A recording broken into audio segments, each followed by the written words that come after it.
Amma Mensa sat at her large wooden desk in the quiet office on the 23rd floor. Through the big glass windows, she could see the city of Lagos stretching out below her like a painting. The sun was starting to set, and the sky was turning orange and pink.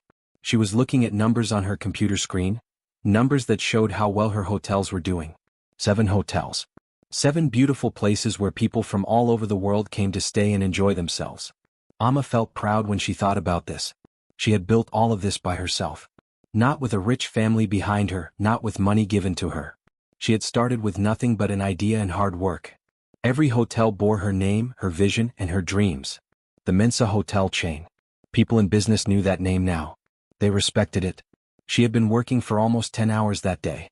Her eyes felt tired, but her mind was still active with plans and ideas. There was a new hotel she wanted to open in Accra next year. Another one in Nairobi the year after that.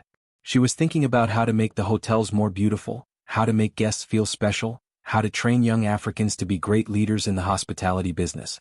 The sound of the office door opening made her look up. Her husband, Tunde Adeyemi, walked in without knocking. He did this often. He never seemed to think that maybe she was busy, maybe she wanted privacy, maybe she was in the middle of something important. Today was no different.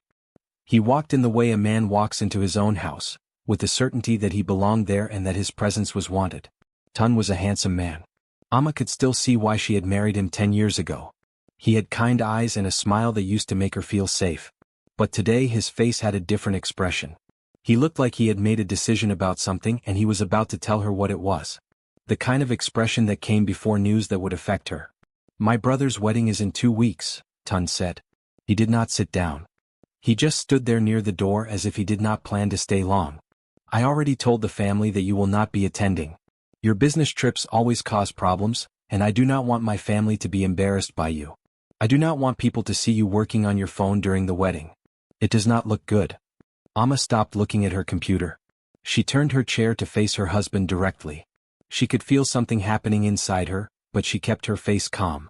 This was something she had learned to do over many years. To keep her face calm even when she felt a storm inside.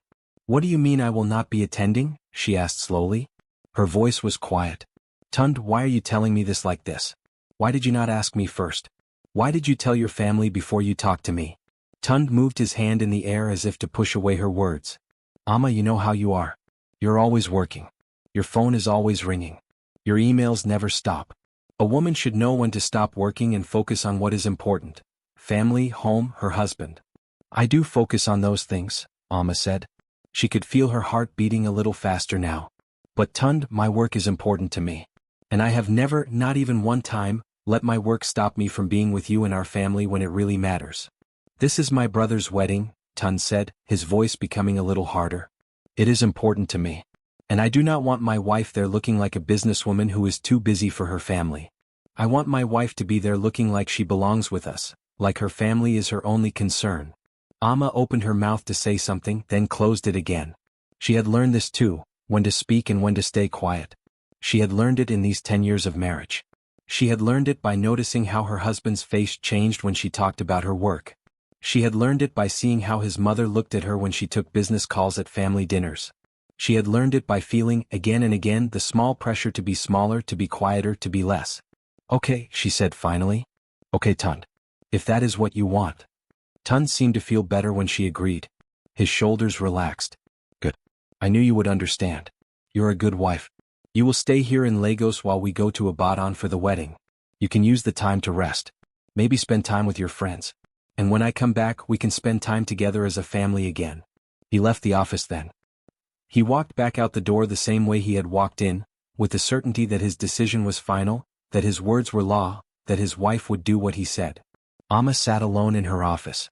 The sun had gone down now, and Lagos was lighting up with 1,000 lights. She looked at the numbers on her screen again, but she could not focus on them. She was thinking about something else. She was thinking about the time she had worked for 3 days straight without sleeping to solve a problem at one of her hotels in Ghana. She had fixed it. She had saved the business thousands of dollars and made sure that nobody lost their job. She had done that. She was thinking about the time she had given a speech to 200 business leaders, and people had stood up and clapped for her. Tunde had not been there. He had said he was too tired.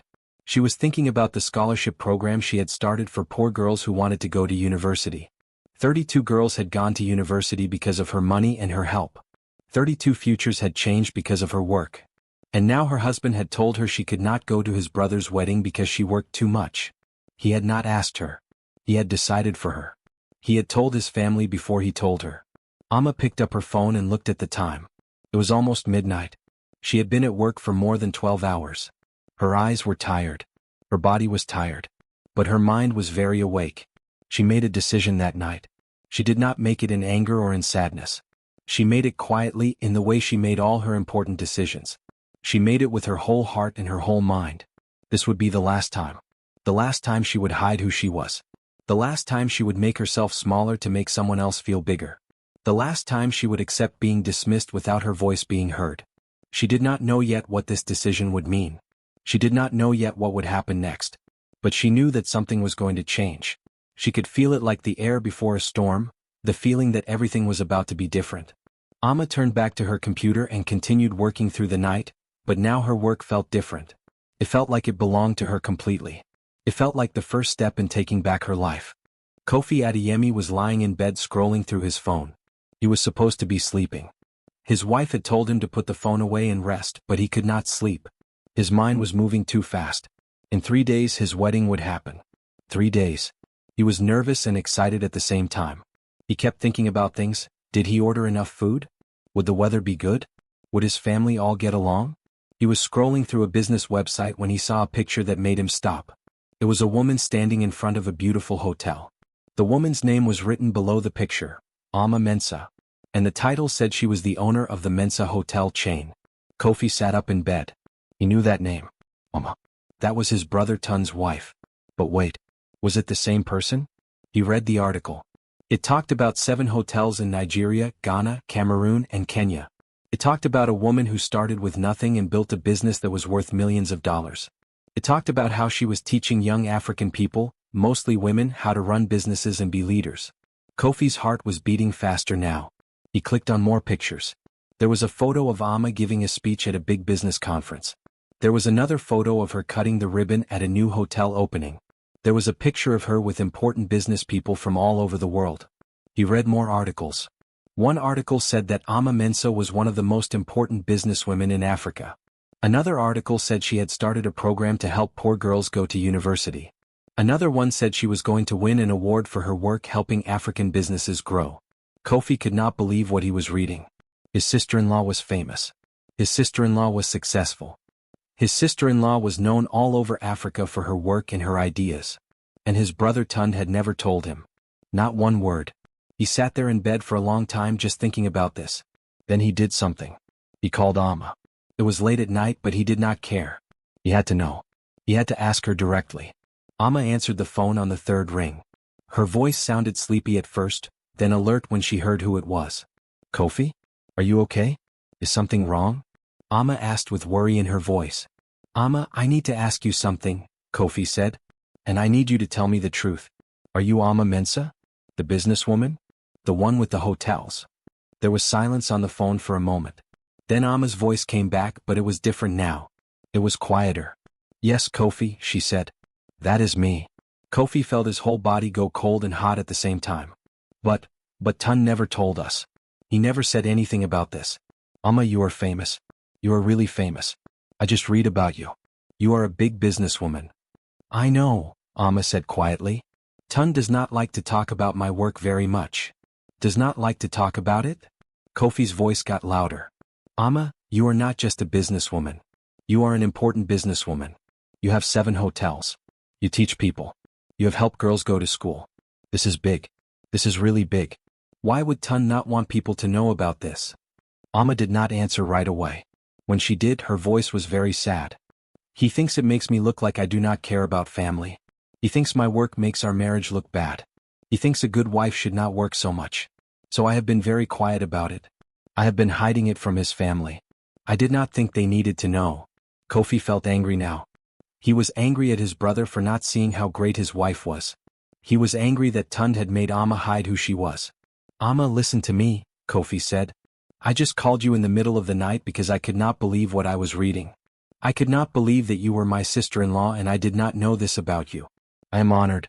Do you understand? I am honored that you are in my family.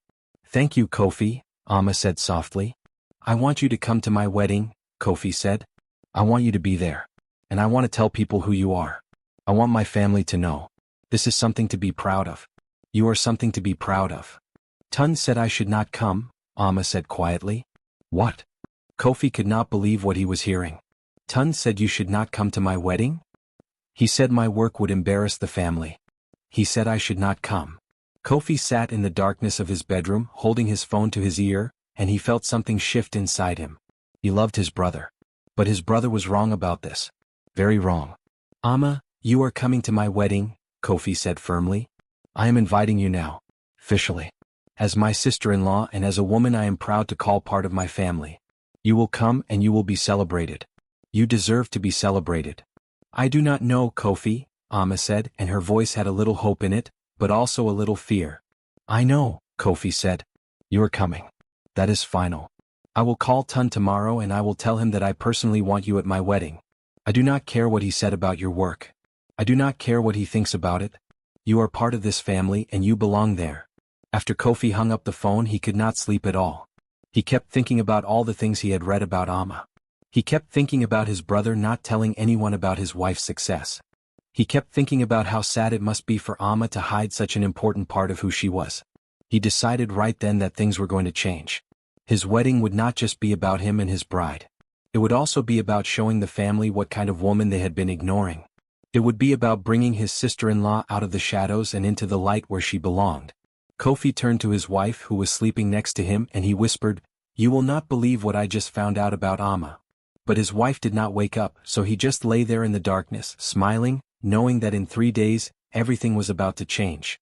The phone call came to Tun's mother on a Tuesday afternoon. She was in the kitchen preparing soup when her friend, a society woman named Mrs. Obi, called her. "Folake, my dear," Mrs. Obi said, "I just wanted to tell you something. I saw a picture in a magazine. A beautiful picture. It was of a woman at a hotel opening. The woman looked like someone I know. Someone from your family. Is your daughter-in-law named Amma? Amma Mensa?" Mama Folake felt confused. "Yes, my daughter-in-law's name is Amma. But why? What is this about?" "Oh, Folake," Mrs. Obi said, and her voice was full of excitement. "This Amma is in magazines everywhere. She is a very important businesswoman. She has hotels all over Africa. She is very famous. I just wanted to make sure it was the same person. I thought you would want to know." After Mama Folake hung up the phone, she stood in her kitchen with a wooden spoon in her hand, and she felt confused. She knew Amma worked in business. But she had always thought Amma just had a regular job like many women do. She did not know that Amma was famous. She did not know that Amma had built something so big. That evening Mama Folake did something she did not often do. She went to the computer in her husband's study, and she searched for Amma's name on the internet. What she found made her sit down in the chair. There were so many pictures. So many articles. Amma was not just a businesswoman. Amma was a very important businesswoman. She read about the hotels. 7 of them. She read about how Amma had started with nothing. She read about how Amma trained young people to work in the hotel business. She read about a scholarship program that Amma had started. 32 girls had gone to university because of Amma's money and her help. Mama Folake read about an award that Amma was going to receive. She read about a children's hospital that Amma had helped build. She read about how business leaders from all over the world respected Amma's work. Mama Folake sat in front of the computer for almost an hour just reading and reading. And the more she read, the more she felt something growing inside her. It was not anger exactly. It was something else. It was disappointment. It was sadness. It was a feeling that something was very wrong in her family, and she needed to fix it. She called her husband, Chief Adeyemi, into the study. He was a businessman himself, a successful man who had built his own company many years ago. He understood business. He understood hard work. "Look at this," Mama Folake said, pointing at the computer screen. Chief Adeyemi put on his glasses and started reading. His face did not change for a long time. Then slowly it did. His eyes got bigger. His mouth opened a little bit. "This is Tun's wife?" he asked quietly. "Yes," Mama Folake said. "This is Amma." Chief Adeyemi sat down in the chair next to his wife. He read for a long time. He read about the hotels. He read about the scholarship program. He read about the award. When he finished, he took off his glasses and rubbed his eyes. "Why does Tun not talk about this?" he asked. I do not know, Mama Folake said. But I think we need to ask him. That night, Mama Folake called her children together. She called Tund. She called Kofi. She called her daughter Ike. She called them all to come to the family home. She told them it was important. When everyone arrived, they sat in the living room. Mama Folake did not say much. She just showed them the computer and all the pictures and articles about Amma. This is your sister-in-law, Mama Folake said to them. This is the woman who married your brother. Did you know this about her? Kofi smiled. Yes, I know. I called her. That is why I told Tund that she must come to my wedding. Ike's eyes were wide. I had no idea. I had no idea at all. Tund said nothing. He just sat there looking at the pictures of his wife on the computer screen. His wife, who he had told not to attend his brother's wedding. His wife, who he had hidden from his family. His wife, who he had made smaller and quieter. Chief Adeyemi looked at his son for a long time. Then he began to speak. Tund, Chief Adeyemi said, his voice quiet but very strong, I want to tell you something. I built a business. I worked very hard. I made money. I became successful. And do you know what made me most proud? It was not my own success. It was your mother's support. Your mother believed in me. Your mother stood beside me. Your mother helped me become the man I am. Chief Adeyemi paused. He looked at his son very carefully. But Tund, I would have been a fool if I did not see her own gifts. Your mother is a smart woman. She is a strong woman. If she had wanted to build her own business, I would have helped her. I would have celebrated her. And I would never have tried to make her smaller or quieter so that I could feel bigger. Tund felt his face become hot. He could not look at his father. Chief Adeyemi continued. Your wife has built something amazing. Your wife has helped so many people. Your wife is respected all over Africa. And you, my son, you have tried to hide her. You have tried to make her hide who she is. This is not the action of a strong man. This is the action of a weak man. A man who is afraid of his wife's light. Mama Folake spoke now. Tund, your wife is extraordinary. And she has been gracious. She has not thrown her success in your face. She has been quiet. She has let you feel like the provider, like the head of the family. But you have repaid her by dismissing her. By telling her she cannot go to your brother's wedding. By making her feel that her work, her success, her dreams, that all of these things are not important. Tund felt tears in his eyes. He had never thought about it this way before. He had only been thinking about how her work made him feel. He had only been thinking about how he wanted to be the one who provided, who decided, who led. He had not been thinking about her at all. I did not know, Tund said quietly. I did not understand. That is the problem, Chief Adeyemi said. You did not try to understand. You decided who your wife should be instead of learning who your wife actually is. That is not the way a real man acts toward his wife. A real man celebrates his wife. A real man makes sure the world knows how great his wife is. A real man is proud of his wife's success. Kofi spoke up. I already told Amma that she is coming to my wedding. I told her that I personally want her there. And I told her that I want everyone to know who she is. Tund looked at his brother. Then he looked at his parents. Then he looked at the pictures of his wife on the computer screen. He saw her standing in front of beautiful hotels. He saw her giving speeches.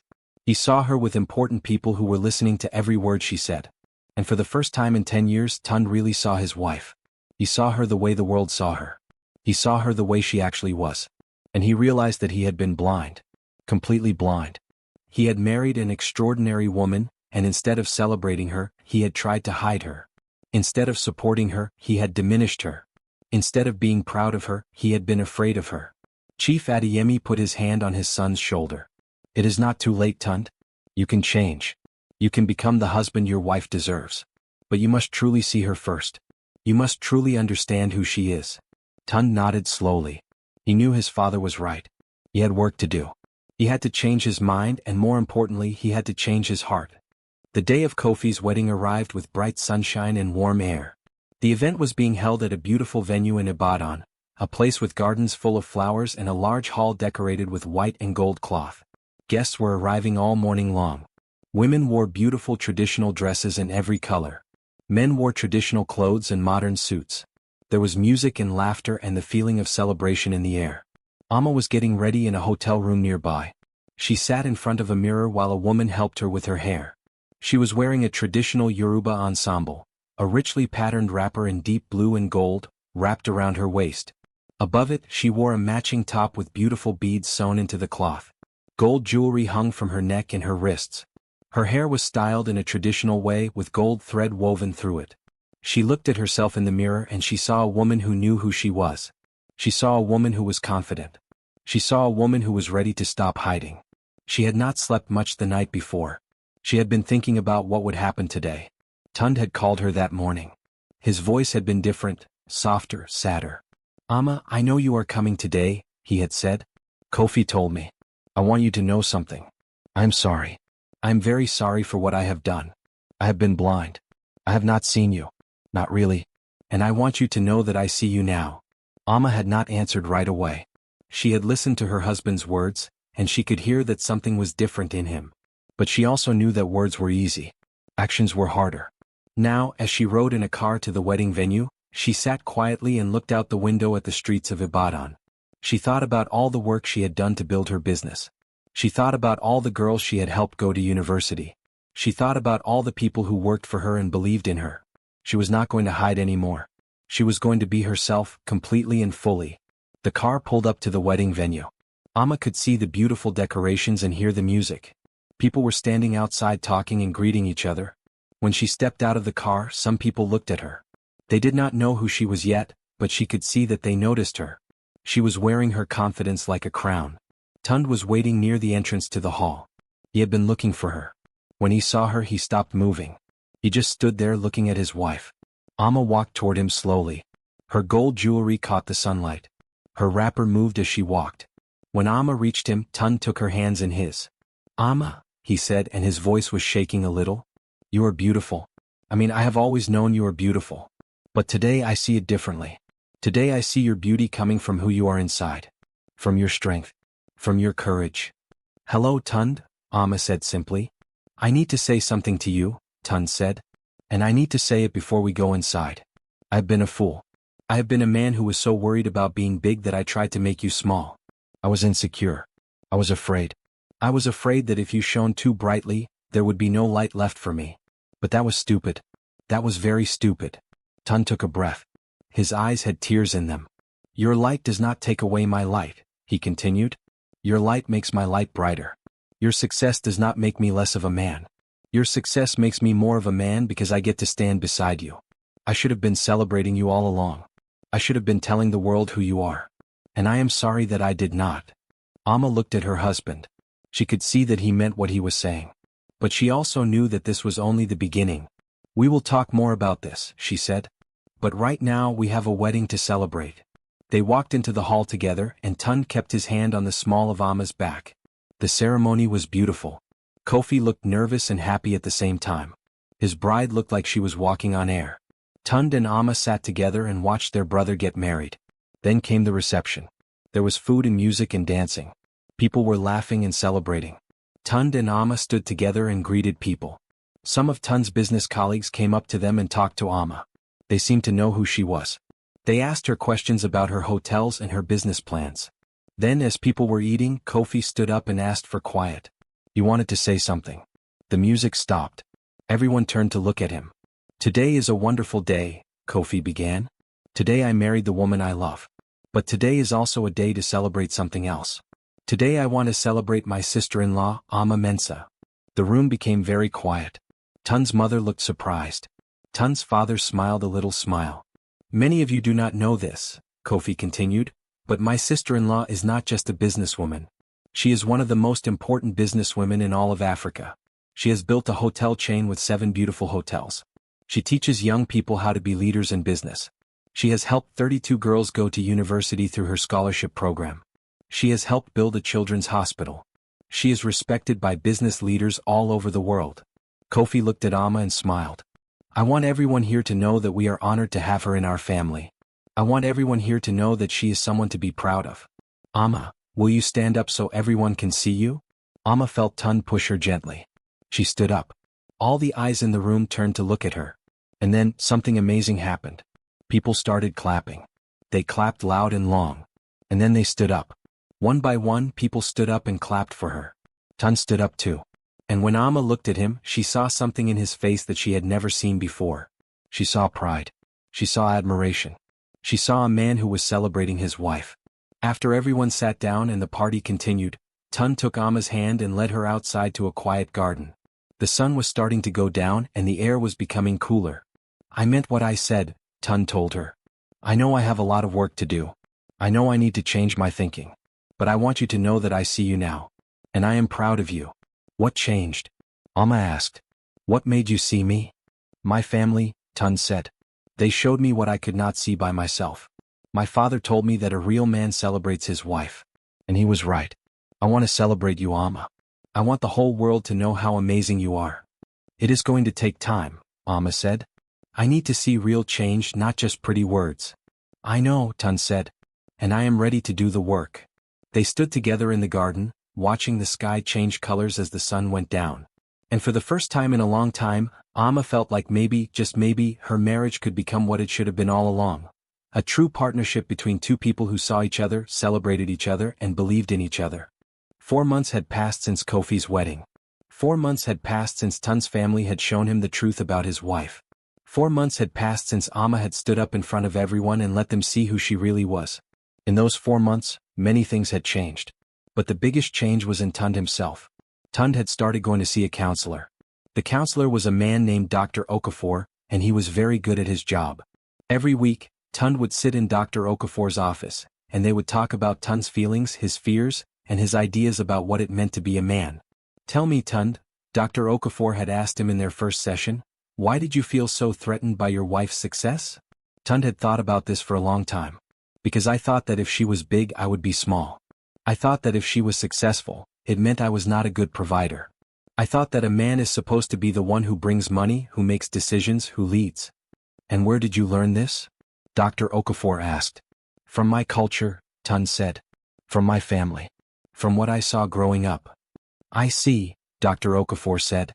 And do you think that is the only way a man can be? The only way a husband can be? Over the weeks and months, Tund began to understand something new. He began to understand that being a real man did not mean being the only one who was strong. Being a real man meant being strong enough to support someone else's strength. Being a real man meant being secure enough to celebrate someone else's success. Being a real man meant building a partnership instead of building a throne. Tund also read books. He read about successful marriages. He read about partnerships. He read about women who had built empires. And the more he read, the more he understood how much he had missed. How much he had tried to push away. At home things were changing too. Tund started asking Amma about her work. Not in the dismissive way he used to, but in a real way. He wanted to understand her business. He wanted to know about her challenges and her dreams. Tell me about the new hotel in Nairobi, he would say to her. How is the construction going? And Amma would tell him. She would explain the design, the challenges they were facing, the timeline. And Tund would listen. Really listen. He would ask questions. He would offer ideas. And most importantly, he would be interested. One evening, about 2 months after Kofi's wedding, Amma came home from a long day of meetings. She looked tired. She sat down on the couch and Tund came to sit beside her. How was your day? He asked. Difficult, Amma said. We are having problems with one of the suppliers for the new hotel.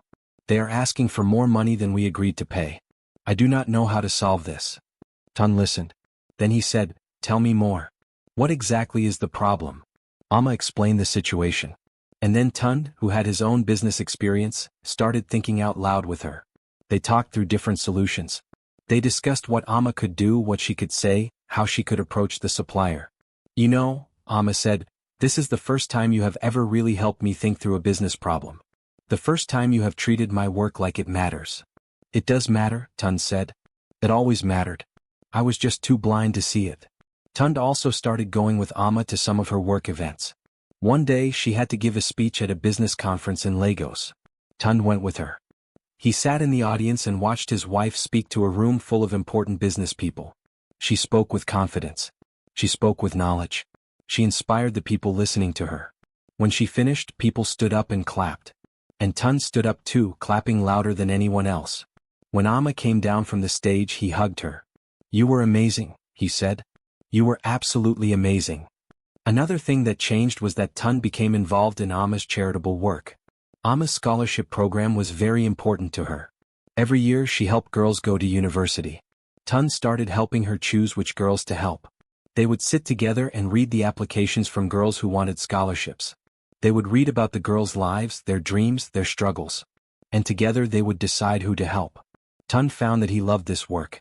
He loved knowing that he was helping young women have chances they would not have had otherwise. This is important, Tund told Amma. This work you are doing, it is really important. I feel honored to be part of it now. 4 months after Kofi's wedding, Tund and Amma decided to renew their vows. But this was not a big ceremony like a wedding. This was small and private. They invited only their closest family, Tund's parents and Amma's parents. They did it in a small chapel in Lagos on a Saturday morning. When it was time for them to say their new vows, Tund spoke first. Amma, he said, looking directly into her eyes, I stand here today as a different man than I was before. I stand here as a man who has learned what it truly means to love someone. I have learned that love means celebrating the other person. Love means supporting their dreams.